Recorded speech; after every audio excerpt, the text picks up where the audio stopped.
So what an editing service costs is dependent on the amount of work being done. With any professional relationship, when you're hiring someone, you're paying for their labor, you're paying for their expertise. The reason it costs more to buy a toy house made out of wood than one made out of Legos is because of the time and the labor and the expertise that goes into it. So when you're perusing editors, when you're looking for an editor, try and always look for one that is either well-reviewed or appears professional or is very open and honest about their rates up front. Where many people have problems is they go to the cheap labor sites like Fiverr and they say, I need someone to edit my whole book for $5. Well, you can get that. And you get what you pay for. But on the flip side, you can also go to those sites and the same sites and find someone that says, I will developmental edit your book for $25,000. Well, okay, but for $25,000, it needs to come back like with gold covers.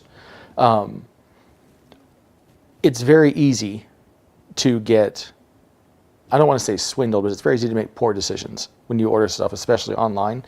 But it's also very easy to find reputable sources, either reviews or friends or other professionals, or to ask a prospective editor to say, I believe I want to hire you for my first book, but let's try something smaller first to make sure that we fit. One thing that's very important in editor-author relationships is understanding how people appreciate their feedback. For instance, I've been a professional my entire adult life. I don't have emotional attachments to the things I write. So if I send something off to an editor and they come back and say, this is wrong, you're going to have to do it again. If I trust that editor, if I respect that editor, then I'm going to be like, well, okay, I have to do it again. Most people aren't me.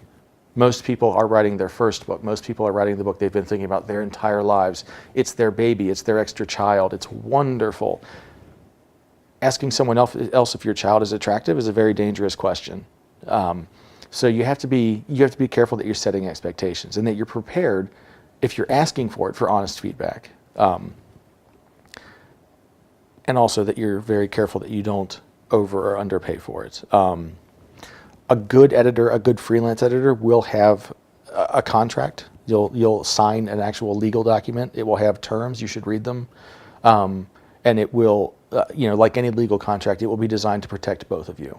It will be designed to protect you as the author, to make sure that the editor is not wasting your money, and the editor is designed to protect the editor from you, to make sure that you're not being unreasonable and making unreasonable requests or anything like that. So the financial aspects of any professional relationship sometimes get dicey, but in editing, because it's so often a freelance